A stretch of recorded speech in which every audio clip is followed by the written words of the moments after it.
Am I the a-hole for not going to my dad's house when my dad isn't even there, even if I'm needed? My parents divorced when I was 16 and my brother, 19 were still so young that I barely have any real memories of them together. I was 1 year old, my brother was 4. I grew up already knowing the story. Dad cheated. He was on the road for work most of the time, 3 weeks away, 1 week home, and mom finally got tired of being basically a single parent with a husband who just dropped by every so often. After the divorce, not much changed in terms of time with dad.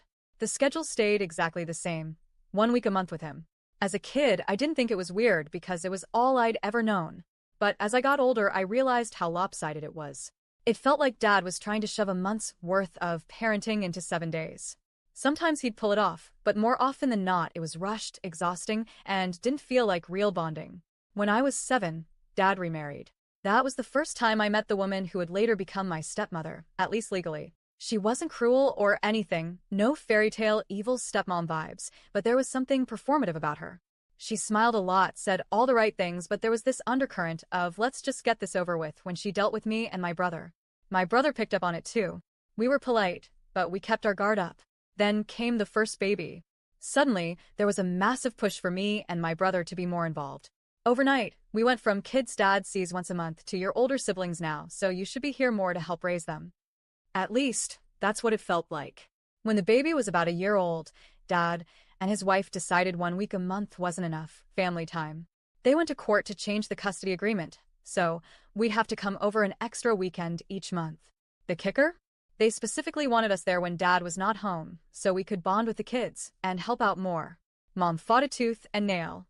She told the court straight up that we didn't want it, and she was right, we didn't. I mean, how are you supposed to bond with your half-siblings when the only time you see them is under the supervision of someone who makes you feel like an outsider? But the judge partially sided with them, so we were stuck with one dad-less weekend a month. It was awkward. Forced. Like we were guests who were also somehow unpaid babysitters. About a year later, they tried again, this time asking for an entire extra week every month. That got denied, but the judge added a clause. Once we turned 14, we could choose whether or not to do those extra weekends. My brother turned 14 first. His birthday landed on one of those extra weekends, and he just didn't go. Dad's wife lost her mind. She called mom, screaming about how unfair and selfish it was. Mom calmly reminded her of the court order and hung up. That was the end of it for him. When I turned 14, I followed his lead. My birthday was in a different month, so it didn't have the same dramatic timing, but I still opted out.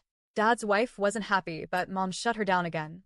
Bring it up one more time, and I'll be happy to let my lawyer handle it. That shut her up mostly. For the next 2 years, she'd occasionally invite us over when dad wasn't there. At first, it was framed as casual. Come hang out with the kids. Then it started turning into errands. Can you help fix the shed door? And eventually full-on babysitting requests. Every time we said no. Last weekend was the latest attempt.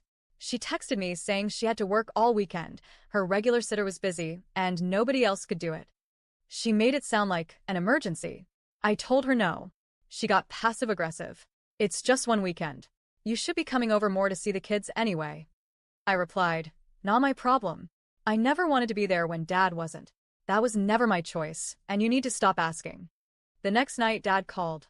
He wasn't yelling, his voice had that quiet, disappointed tone parents get when they want you to feel guilty. He asked why I wouldn't go just to see her half-siblings. I told him honestly, I don't want to. I'm tired of her trying to make me come over when you're not there. He said, you and your brother could be better about this. You could at least spend 1 weekend a month with them. I told him, I'm already there the weekend you are. Isn't that enough? Apparently not. He said, that's not the point. You could go spend time with your stepmom and your siblings. Here's the thing I didn't say out loud. Without him there, it doesn't feel like my family. It feels like I'm just visiting someone else's home, following someone else's rules, and watching kids who aren't my responsibility. And I never agreed to that role. Now dad's acting all let down, and I can tell he thinks I'm being selfish. But honestly, if he wanted me to have a strong bond with his new family, maybe he should be the one building that bridge, in person, rather than expecting me to go play happy family without him. So, am I the a-hole for refusing to go to my dad's house when he's not even there?